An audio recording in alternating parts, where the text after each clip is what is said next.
இதுதான் இதில் முக்கியம். ஒரு அலுவலகம், அங்கே ஒரு அதிகாரி, அவர் உயர்ந்த பதவியில் இருந்தார், சிறந்த நிர்வாகின்னு பேர் வாங்கினவர். அவர் தனக்கு கீழே வேலை செய்கிறவங்க கிட்டெல்லாம் சொல்லுவாராம், இந்த நிறுவனத்தில் நீங்கள் எத்தனை தடவை வேணும்னாலும் தவறுகள் செய்யலாம், ஆனால் ஒரே விஷயம் என்னென்னா ஒரே தவறை மறுபடியும் செய்யக்கூடாது, அது முக்கியம் அப்படின்பாராம்.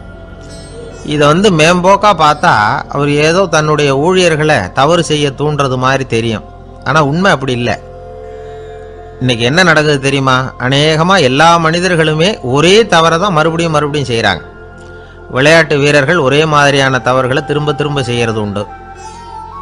கணக்கு எழுதுறவங்கள பாருங்க, ஒரே தப்பை மறுபடியும் செய்வாங்க. அலுவலகம் வருகிறவர்களை கவனிங்க, ஒரு நாள் தாமதமாக வந்தால் பரவாயில்ல, தினமும் தாமதமாக வருவாங்க.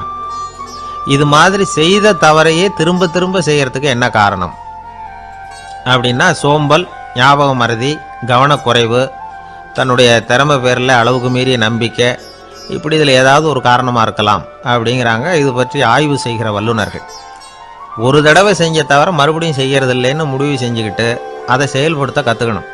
அது போதும், வாழ்க்கை வெற்றிகரமாக அமையும் அப்படிங்கிறாங்க அந்த அனுபவசாலிகள். அதனால் வெற்றிகரமாக வாழ்க்கையில் நடைபோட விரும்பும் இளைஞர்கள் தவிர்க்க வேண்டியது என்னென்னா, முதல்ல சோம்பலை தவிருங்கள், சுறுசுறுப்பாக இயங்குங்கள் அப்படிங்கிறது அவங்க அறிவுரை. ரெண்டாவது ஞாபக மறதி, எந்த செயல்லையும் ஈடுபாடு வேணும், அக்கறை வேணும். மூணாவது கவனக்குறைவு, எதையும் அலட்சியப்படுத்தக்கூடாது.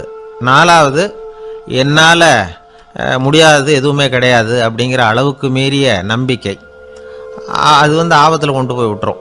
அதனால் முதல் தவறு உங்களுக்கு ஒரு பாடமாக அமையணும். தென்கட்சி கோ சாமிநாதன் ஐயா அவர்களின் இன்று ஒரு தகவல் நகைச்சுவை கதைகளை கேட்டு ரசித்தமைக்கு நன்றி.